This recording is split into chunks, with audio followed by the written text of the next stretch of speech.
그리스도의 이름으로 감사드리며 기도드립니다. 아멘. 오늘 말씀은 출애굽기 32장 14절에서 19절까지의 말씀입니다. 출애굽기 32장 14절에서 19절 말씀.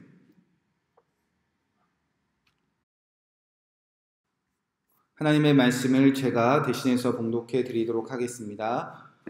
여호와께서 뜻을 돌이키사 말씀하신 화를 그 백성에게 내리지 아니하시니라. 모세가 돌이켜 산에서 내려오는데 두 증거판이 그의 손에 있고 그 판의 양면 이쪽 저쪽에 글자가 있으니 그 판은 하나님의 만드신 것이요 글자는 하나님의 쓰셔서 판에 새기신 것이라. 여호수아가 백성들의 요란한 소리를 듣고 모세에게 말하되 진중에서 싸우는 소리가 나나이다. 모세가 이르되 이는 승전가도 아니요 패하여 부리는 소리도 아니라 내가 듣기에는 노래하는 소리로다 하고 진에 가까이 이르러 그 송아지와 그 춤추는 것을 보고 크게 노하여 손에서 그 판을 산 아래로 던져 깨트리니라. 아멘. 하나님의 말씀입니다. 오늘 말씀은 여호와께서 뜻을 돌이키사라는 말씀 제목 가지고 함께 기도하도록 하겠습니다. 자, 이제 어제 그 모세라는 한 사람이 하나님과 이스라엘 사이에서 중재자, 화해자, 바로 중보하는 자의 역할이 드러났습니다. 우상 숭배로 하나님은 이스라엘을 향하여 진노하셨습니다. 그리고 그 뜻을 모세에게 말씀하셨습니다. 하나님은 그의 백성에게 진노하셨지만 그리고 진멸하시겠다고 말씀하셨지만 그 마음을 헤아리는 모세의 외침과 모세의 기도와 모세의 중재로 하나님께서는 그 뜻을 오늘 돌이키셨다는 겁니다. 그래서 14절에 보면 여호와께서 뜻을 돌이키사 말씀하신 화를 그 백성에게 내리지 아니하시리라 이렇게 기록되어져 있습니다. 하나님이 뜻을 돌이키셨다는 겁니다. 그래서 오늘도 모세라는 한 사람처럼 하나님이 왜 진노하고 계신지 그리고 이스라엘 백성들처럼 우리가 살아가는 이 땅에서 우리가 하나님께 어떤 잘못을 하고 있는지 우리가 어떻게 우상을 섬기고 있는지 알고 있는 그 한 사람의 중보자의 역할이 이르도 중요하다는 겁니다.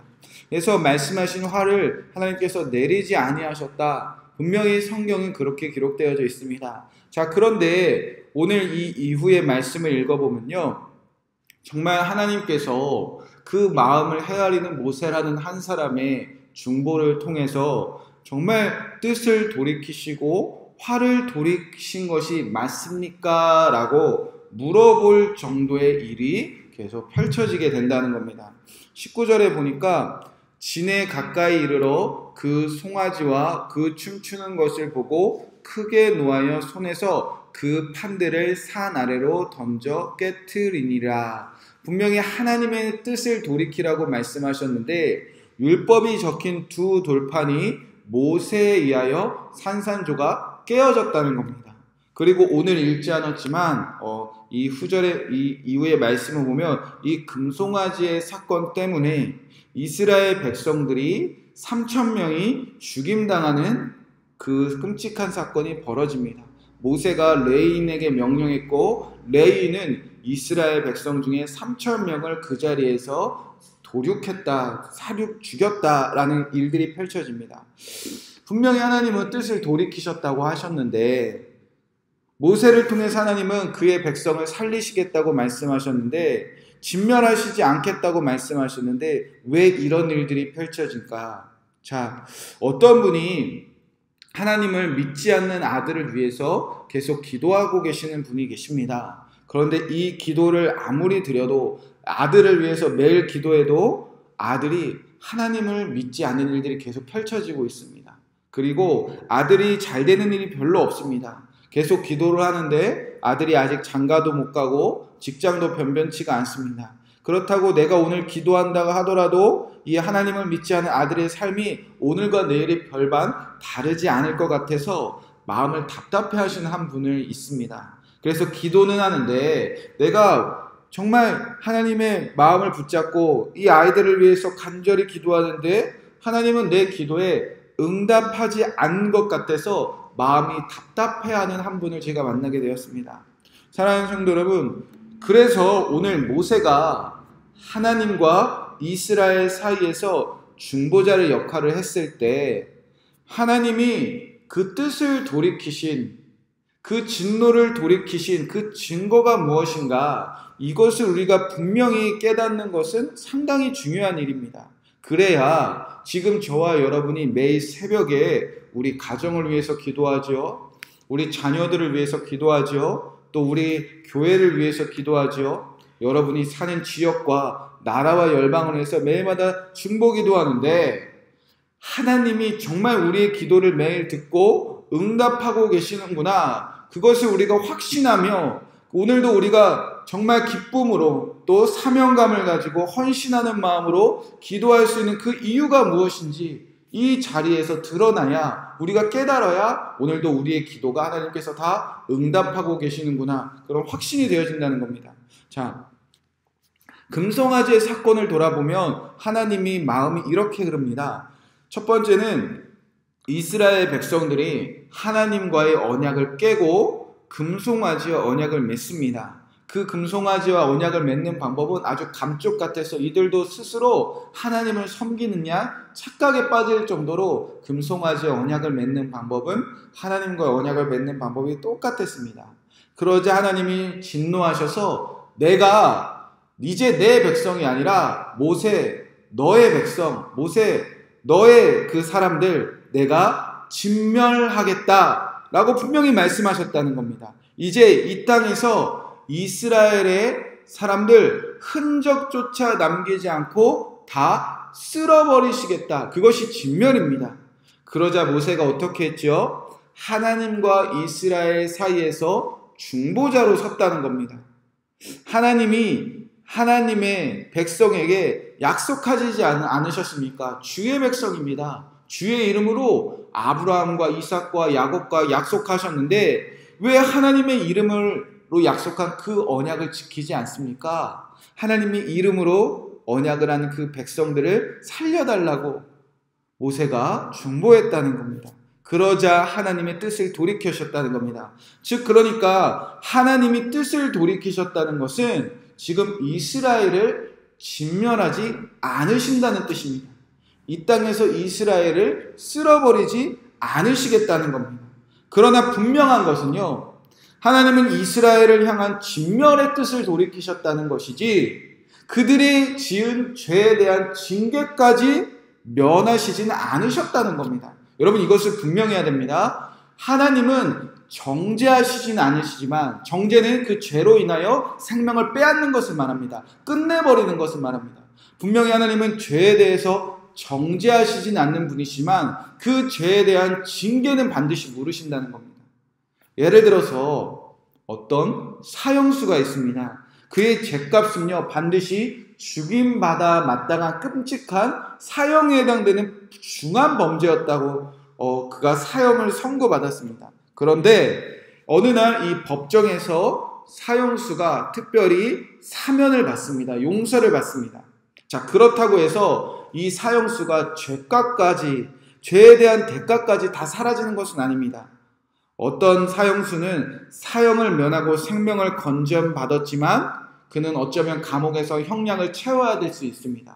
그리고 어쩌면 사형수가 정말 특별한 은혜로 특별한 사면을 받아 감옥에서 석방이 되어 사회로 돌아왔다고 치더라도 이 사람은 사형수였기 때문에 이 사형수라는 꼬리표를 달고 살면서 가장 가까운 가족에게서나 아니면 직장을 구할 때라든지 아니면 사회에서 사람들에게 따가운 시선을 받을 수밖에 없습니다. 그러니까 죄에 대한 대가는 반드시 있다는 거죠.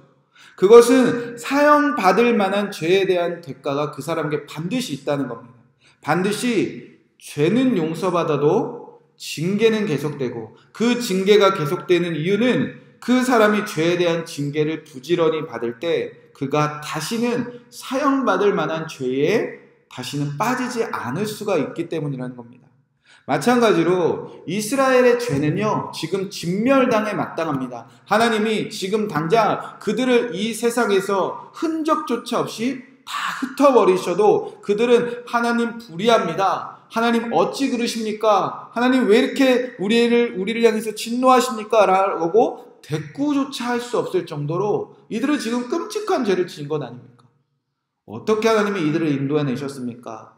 어떻게 이들을 여기까지 인도하셨습니까? 그런데 단 하루 만에 그 모든 언약을 스스로 다 깨어버리고 우상을 숨기는 그들은 이 세상에서 사라져버려도 전혀 이상하지 않을 백성이었다는 겁니다. 생명을 빼앗아도 조금도 하나님은 불의하지 않으셨다는 겁니다. 그래서 지금 하나님은 모세를 통하여 뜻을 돌이키셨지만 그 죄에 대한 대가로 증거판도 깨지고 3,000명의 목숨도 잃었지만 하나님은 분명히 이스라엘 전체의 생명은 건지셨다는 겁니다. 생명을 건지시는 것, 생명을 보존하는 것, 이들이 아직도 이 땅에서 살아갈 수 있다는 것, 그것이 모세라는 한 사람의 중보에 대한 하나님의 분명한 응답이셨다는 것입니다. 그렇다면 정말 오늘 우리의 중보의 기도에 하나님이 침묵하고만 계신 것입니까? 우리의 기도를 정말 주님이 듣고 계시지 않으신 겁니까? 내 자녀를 위해서 기도합니다. 가정을 위해서 중보 기도하고 있습니다. 교회를 위해서 기도하고 있습니다. 이 나라를 위해서 기도하고 있습니다. 그런데 여전히 우리 눈에는 형편이 나아지는 것도 없는 것 같고요. 달라지는 것 같지도 않습니다. 여러분, 그러나 지금 하나님이 아닌 우상을 섬기는 그 사람들, 하나님이 아닌 다른 신을 섬기는 그 사람들, 하나님은 지금 여전히 금송아지를 만들고 우상을 섬기며 하나님을 여전히 믿지 않는 그 부패하고 목이 뻣뻣한 그 백성들을 이 땅에서 생명을 끝내버려도 전혀 이상하지 않다는 겁니다. 여러분, 그런데 그들이 어떻게 살아가고 있냐는 겁니다. 하나님을 믿지도 않고 우상을 섬기며 다른 신을 섬기는 그 사람이 오늘 지금 어떻게 그 생명이 유지되고 있냐는 겁니다. 바로 중보자의 기도 때문이라는 겁니다.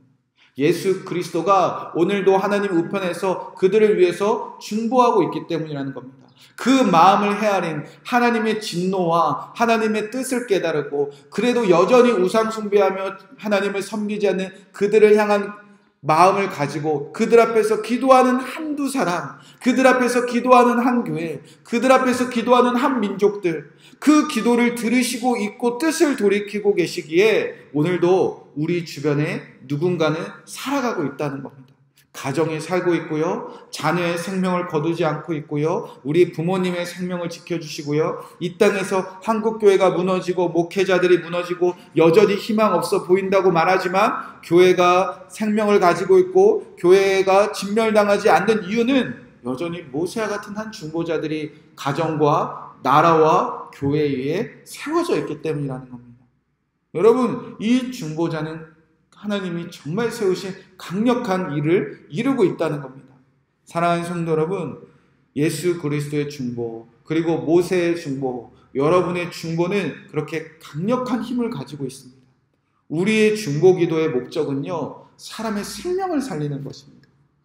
우리의 중보 기도의 이유는요, 그들의 생명을 건지기 위함입니다. 오늘도 우리의 중보 기도의 사명은요, 그들이 조금 더 잘 먹고 잘 살고 성공하는 것이 아니라 여전히 하나님을 믿지 않는 그들을 오늘도 생명을 지켜내는 것입니다. 그래야 이들이 회개하고 그래야 이들이 언젠가 하나님께로 돌아오지 않겠습니까?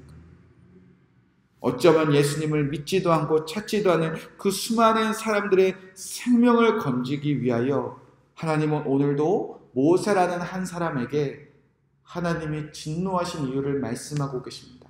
하나님이 그의 백성들을 여전히 사랑하고 계심을 말씀하고 계십니다. 배신당하고 짓밟히고 모욕당해도 여전히 그들을 향하여 진노하고 있다고 여러분에게 말씀하고 계신 이유는 여러분의 중보 기도를 통하여서 그들을 살리기 위한 주님의 마음이 여러분 안에 부어지고 있다는 겁니다. 여러분이 기도하고 제가 함께 기도할 수 있는 건 그 마음을 가장 잘 깊이 알고 계신 예수 그리스도가 저와 여러분 안에 살아계시고 계시기 때문입니다. 저와 여러분도 오늘 이 모세의 기도처럼, 그리고 우리 안에 계신 예수 그리스도의 기도처럼 하나님의 뜻을 돌이켜 이 세상 많은 사람들의 생명을 살리는 일에 오늘도 마음 다하여 중보하시는 한 사람 되시기를 주님의 이름으로 간절히 축원의 말씀을 드립니다. 이 말씀 붙잡고 우리가 함께 기도하도록 하겠습니다.